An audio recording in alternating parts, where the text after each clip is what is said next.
Fala Fera, essa é a nossa aula sobre a formação de imagem nos espelhos esféricos, tá? Aqui está um exemplo de formação de imagem no espelho esférico, ok? Já vimos na aula anterior que os espelhos côncavos e convexos formam imagens diferentes e vamos aprender agora a construir essas imagens de forma bem simples, ok? Vamos começar pelo espelho esférico convexo. Independente da posição do objeto, o objeto vai ser essa vela aqui, esse é o nosso objeto. Está aqui o espelho convexo, ó, a parte lisa é a parte de fora e os elementos dele, o vértice, o foco e o centro de curvatura. Olha só, pessoal, um ponto imagem ele é conjugado por um espelho determinado pela interseção de pelo menos dois raios refletidos, correspondentes a dois raios incidentes. Lembra que na aula passada, se você não assistiu, sugiro que assista, eu falei dos raios notáveis. Então eu vou tentar escolher dois raios notáveis e ver onde esses raios se interceptam. O primeiro raio notável que eu vou trazer aqui, ó, é o raio que chega paralelo. O raio que chega paralelo, ele reflete numa direção que passa pelo foco, tá? Repito, se não assistiu a aula passada de raios notáveis, assista. Outro raio notável é o raio que incide numa direção que aponta para o foco, ele vai ser refletido de forma paralela, né? É a reversibilidade, né? Se ele chega paralelo, reflete pelo foco. Se ele chega pelo foco, reflete paralelo. Nota que nenhum dos dois raios refletidos se interceptam. Então eu vou tentar fazer os seus prolongamentos. Ó, o prolongamento do raio refletido vermelho é esse que passa pelo foco.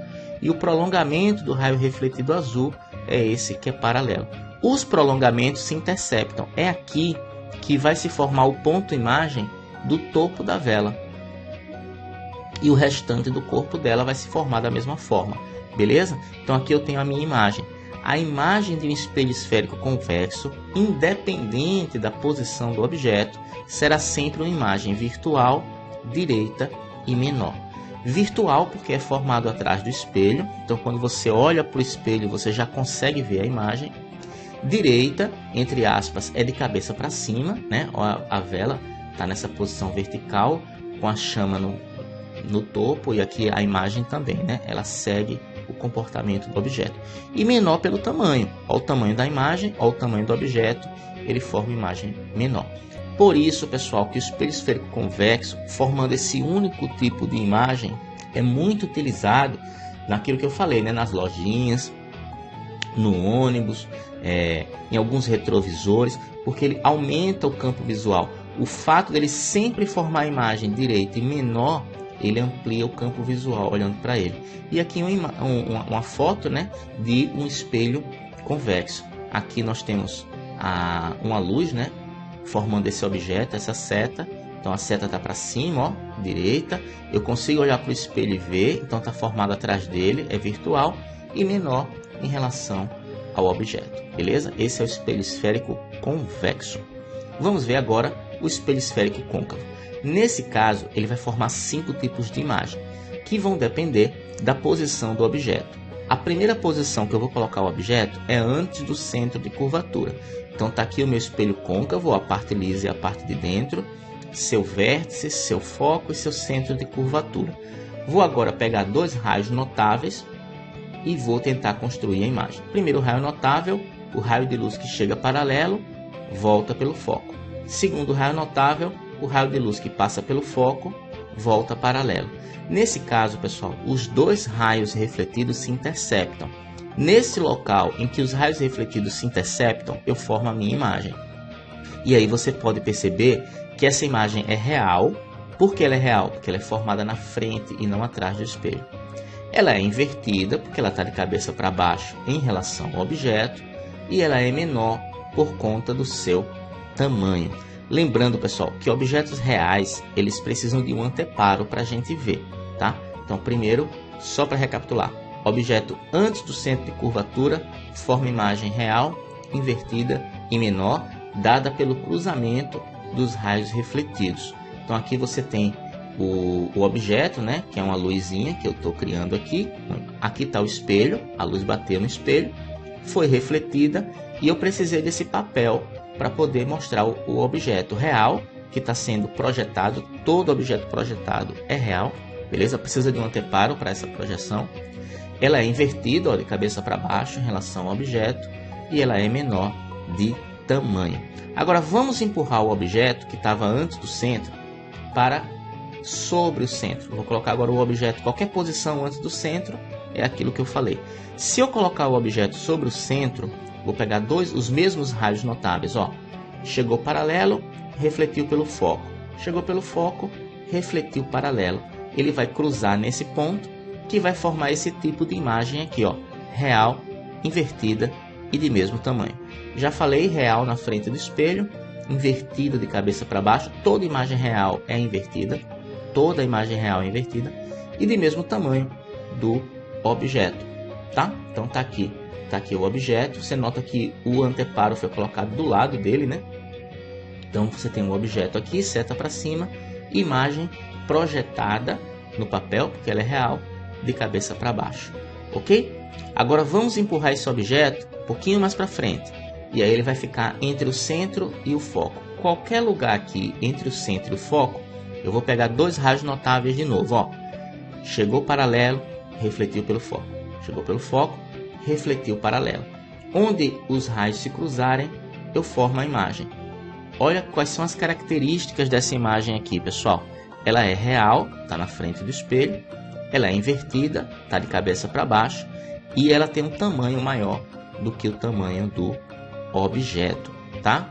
Tá aqui a imagem daqui, ó. Tá aqui a mesma luminária, né? Gerando essa imagem que vai ser refletida nesse espelho e precisou desse anteparo para poder ser projetado, ó, de cabeça para baixo, beleza? Um tamanho maior, né, do que o objeto, e real porque está sendo projetado na frente do espelho, ok? Mostrando que toda imagem real é invertida. Agora, se eu colocar o objeto em cima do foco, vou pegar aqui dois raios. Como ele está em cima do foco, pessoal, eu vou pegar agora o raio que passa pelo vértice. Lembra que o ângulo de incidência tem que ser igual ao ângulo de reflexão. Nota que esses dois raios refletidos, eles não se cruzam. Vamos ver os prolongamentos. Os prolongamentos também não se cruzam, pessoal. Esse raio, qualquer raio refletido, quando o objeto está sobre o foco, então ele vai gerar uma imagem, pessoal, imprópria. O que é uma imagem imprópria? Eu não consigo ver nenhuma imagem. Se você colocar um objeto sobre o foco de um espelho côncavo, ele não vai formar uma imagem. Eu não vou conseguir ver essa imagem porque esses raios paralelos eles nunca se cruzam, como se fosse um ponto cego desse espelho, né? Eu não vou ver essa imagem sendo formada. Teoricamente, essa imagem vai ser formada no infinito. Como eu não posso vê-la, eu digo que essa imagem ela é imprópria, beleza? Bom, pessoal, se eu empurrar o objeto um pouquinho mais para frente, né, ele vai ficar entre o foco e o vértice. Qualquer posição entre o foco e o vértice, eu vou pegar aqui dois raios, ó, chega paralelo, reflete pelo foco, bate no vértice, incidência igual a reflexão. Eu noto que os raios refletidos se afastam, né? Então, eles não vão se cruzar. Eu vou tentar cruzar os prolongamentos dele. Tá aqui o prolongamento do raio refletido vermelho, prolongamento do raio refletido azul. Os prolongamentos se cruzam. Então, onde os prolongamentos se cruzam, pessoal, eu consigo formar uma imagem virtual, ou seja, atrás do espelho, direita. Toda imagem virtual é direita, assim como toda imagem real é invertida, toda imagem virtual é direita. E nesse caso, maior que o objeto, tá? Então, quando o objeto está entre o foco e o vértice, ele sempre forma imagens virtuais, direitas e maiores. Como você pode ver aqui, ó, eu não precisei de anteparo, o próprio espelho mostra a imagem que está saindo aqui dessa lanterninha, tá? Virtual, direita e maior. De todas as construções que a gente fez até aqui, a gente pode concluir que toda imagem real é invertida, toda imagem virtual é direita. Quando o objeto se desloca, a imagem também se desloca, mas no sentido oposto. E somente as imagens reais, por serem formadas pelos próprios raios de luz, podem ser projetadas em anteparo. Então, se você olha para um espelho e vê a imagem, ela é virtual. Se você olha para o espelho e não vê, mas você consegue projetar essa imagem, ela é real, beleza? Essa foi nossa aula sobre formação de imagens. clica aqui na playlist completa para assistir as outras aulas, procura na seção as outras aulas de óptica. Gostou? Curte, galera, se inscreve que ajuda muito a gente gosta, e compartilha esse vídeo para que outras pessoas possam assistir nossa aula, beleza? Aquele abraço.